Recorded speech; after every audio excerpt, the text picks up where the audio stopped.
Hello. This is so random. I actually finished work early and I was like, what am I gonna do in my spare time? Like, what do I enjoy doing? And then I realized I enjoy showing people how to live their life and like showing it sounds so cliche. But I was like, I've wanted to do long form content for so long because I find it so much more enjoyable to watch and like you get to know someone. And so much that I teach people is how to get over yourself in the most like respectful way possible. It's like, how do you, oh my God, that dog is so cute. How do you get over your fear of doing something? And for me, I was like, I just want to speak to you and like show you that life can get so much better than what you're living right now. And I'm just going to start making videos because, like, why the fuck not? And I think so many things. Also, this is so unscripted. I'm just like freeballing here, and my dog is there, and my bed. Like, this is so chill. It's a Dalmatian Atlas. I look at him. Lay down. Oh, okay. If you're like not a dog person, we're probably not gonna get along. Let's be real. No, but the thing that I actually want to talk about is like why people are so scared to do things, and like, I'm not saying I'm not scared to do things because I am, but like when you can clock why you're scared of things and actually do the thing anyway is what is going to get you to where you want to be. And like, I'm fucking filming this with with my dog in the background, like corded earphones, my phone, and no plan. Like, the reason why people don't go out and do things is because they let their limitations become their limitations. And I'm not a podcaster. I'm not an influencer. I'm a normal girl. I'm a normal girl that has changed her life, and I just want to show you how to change yours too because, yeah, like I was saying before, I think a lot of people get stuck in fear of failure, fear of rejection, fear of success, which I actually don't think that's a thing because, like, you know, people think fear of success is like, oh, I'm gonna get too good for other people, and it's like, okay, ego. um, but mainly it's like everyone's gonna die, and if you don't know me, I went through um a lot of like mental health struggles over the last few years, and I'm really grateful that I did because I didn't want to be alive. I'm gonna not beat around the bush. Atlas. I didn't want to be alive, and I think being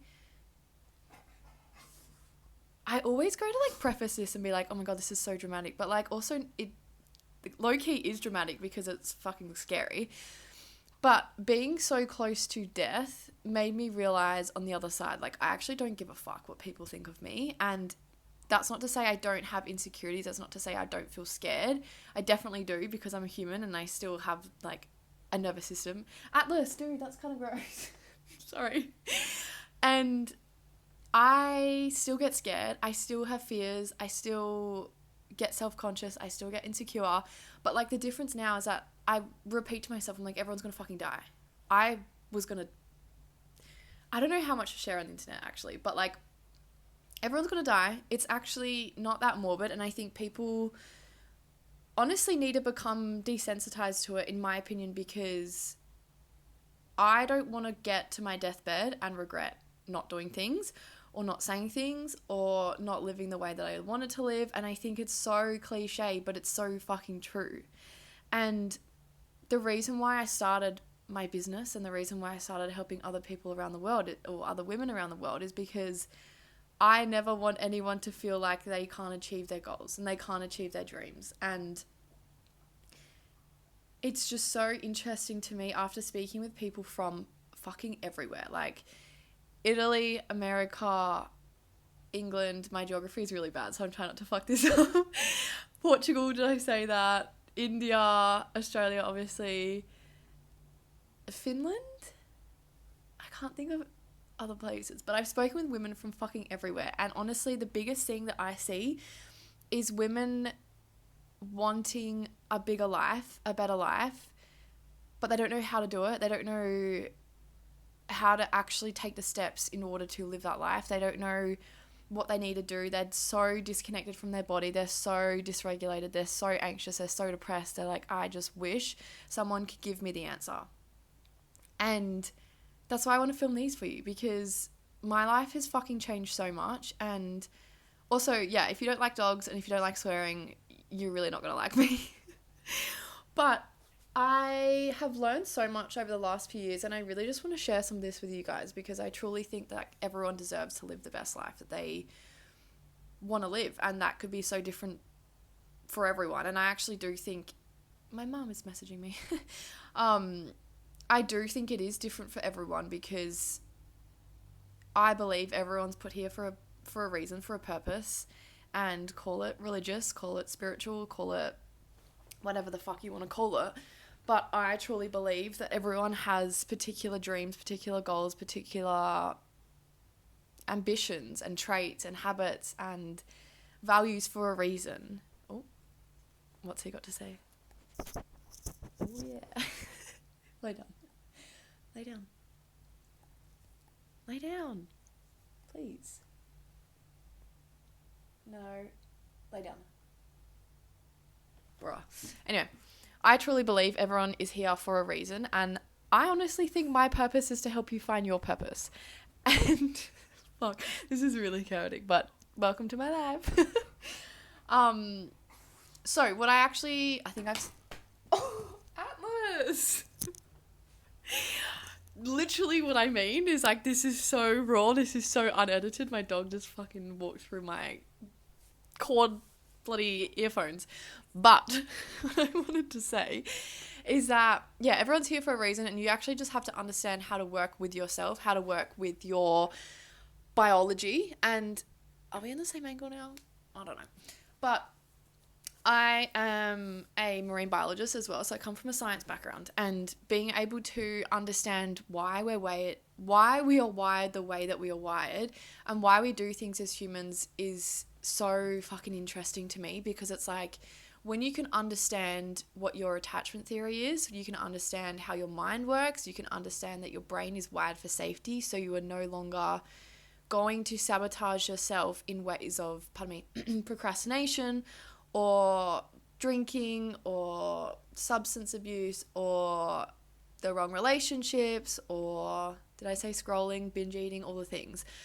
And I say this because, again, personal experience, and now I'm just backing everything up with science, because I'm like, I need the science. I need to understand why. And I think I want to do like a little series on particular things that would actually help you guys, because I wish I have seen this like 3 years ago. So when it comes to self-sabotage, a lot of people sabotage, including myself. I still do it, but I catch myself out when I do it, and I can actually rewrite what I want to do in so much less time. And I actually don't do a lot of the things I used to do, because I see the value in other things. This is so vague. Let me actually give you some tangible things, because like some people are like, what the fuck are you even talking about? I used to have a really shit relationship with alcohol, because I had no idea how to process my emotions. I had no idea how to ask my body what it needed, and I just went to the easiest option that was available. And being younger and in that scene, I just loved to party, and that's fine. I'm not demonizing alcohol. I'm not demonizing a good night out, because we still love to have both of those things. But I want to preface that, like, the way that I was using those things, and I don't know if you can relate, but like the way that we use external substances, resources, food, whatever it is, to fill a void that we have. And a lot of the time I used to drink so I wouldn't have to feel anything. And like, after speaking with a lot of people, I've realized it's quite fucking common because alcohol is just so accessible, and no one teaches you how to self-regulate. No one teaches you how your nervous system works. No one teaches you how your brain works. No one teaches you what to do when you feel angry or sad or upset or jealous or any of those bad emotions, because you shouldn't feel those bad emotions. And it's like, what? Like, how you can't be happy all the time. Like, I'm not happy all the time. Genuinely, I had a fat cry the other day, and I really tell my clients to, when you feel something, feel it, because the only way to go through something is through it. You can't drink it away, you can't binge eat it away, you can't procrastinate it away, you can't doom scroll it away. There's literally no other way through it besides through it. And self-sabotage is a really interesting thing, because it's like there's always something deeper. There's always something that you are trying to hide yourself from. There's always something that you're trying to avoid. And when you can actually understand what the thing is that you're trying to avoid, you don't actually tend to do any of those sabotaging things anymore. You don't want to go for a drink. You don't want to get fucked up. You don't want to overeat. You don't want to like have all the snacks. You don't want to procrastinate. Whatever it is that you do, you don't want to do those things anymore, because it's like, oh fuck, I actually know what I need and I'm going to give that to myself. And that's so much better than a temporary relief, but then feeling really shit about yourself afterwards. And it's hard. Like, it is hard to understand what you need and actually give that to yourself as well. And I think, like, for so long, I've actually been really scared to speak about any of this stuff, because in my mind, I'm like, it's so cliche and like, who the fuck cares? And it's kind of cringe. And I'm like, it's cringe because I want that. And like, when you can start to clock like where you project and where you actually want and like what you resist, that's where you need to go, and that's what will give you the most fulfillment. And again, it just comes back to judgment. Like I said at the very start, I still have fear of judgment. I still have all the things, but the difference between me now versus 3 years ago is the version of me 3 years ago would be like, fuck no, I'm not doing that, because I'm way too anxious about that. I'm way too worried about what Sally's going to think. I'm way too worried about like, what if it doesn't work? What if, well, fuck, like shut up. Everyone's going to die. Who cares? And I don't say that to be like, oh, just don't worry about it and like invalidate your feelings, because it is scary. Like doing anything for the first time or doing anything in public is also scary. You don't have to fucking post online. I'm just talking about anything in general here. But my dog is so weird. But I think when you can really get comfortable... Oh, here we go. Sit down. Sit.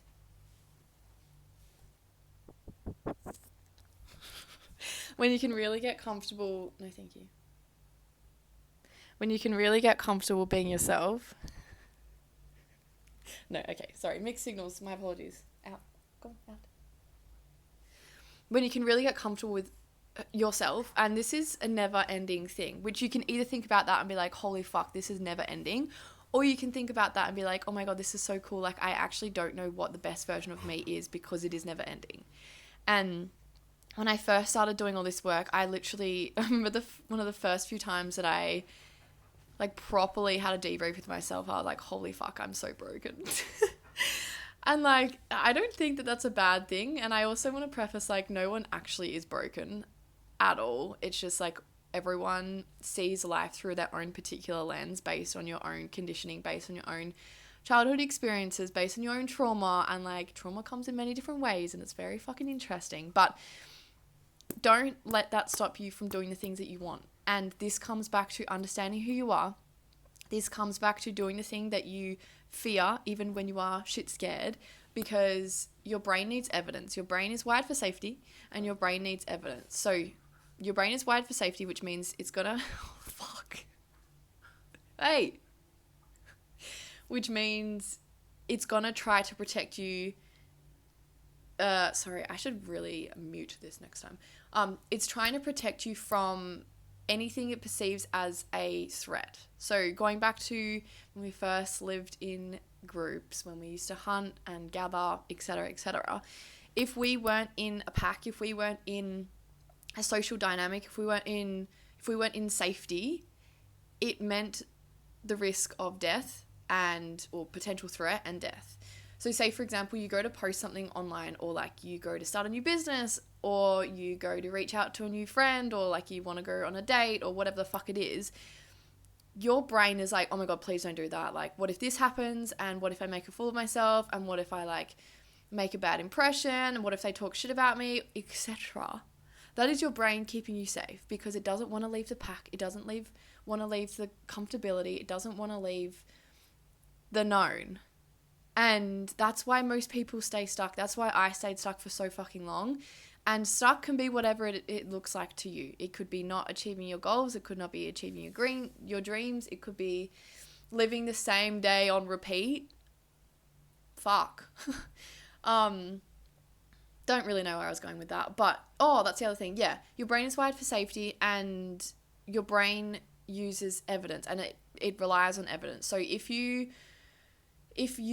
don't do the thing that you said you would do, guarantee you lack confidence. Like, I guarantee without even looking at you, without even talking to you, without even, oh my God, there's dogs across the park. If you don't do the thing that you said you would do, I know you don't have confidence. And the reason I know that is because your brain is wired for safety and your brain uses evidence. So if you say you're going to the gym on Monday and you don't go to the gym on Monday, your brain is like, you're a fucking loser. You don't stick to your word. You just lied to me. And then next time something comes around and you're like, yeah, I'm going to do the thing. Your brain's like, no, you're fucking not because you're a loser. You don't go to the gym on Mondays, remember? And for so long, I was like, there is no fucking correlation between any of this. Like, what do you even mean? But there actually is, because your brain doesn't know the difference between fact and fiction. And if you said you're going to the gym and you don't go, you've broken your promise. If you do the dishes on a Monday night and when you said you were going to do the dishes, you have added a level to your self-trust. You've shown yourself that, cool, I can actually do the thing that I said I would do. So if you take anything away from this video, I think I need to go walk him. If you take anything away from this video, it is to do the thing that you said you would do, and your brain is wired for safety, always. And what have you got to say? Anything? No. It's a big sigh. And your life really is as good as your mind. Again, cliche because it's fucking true. I hated my life for a long time. And now I don't.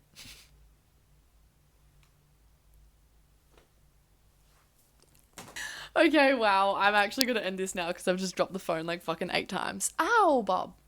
Okay. We love you lots and I'll see you in the next one. So random. Okay, bye.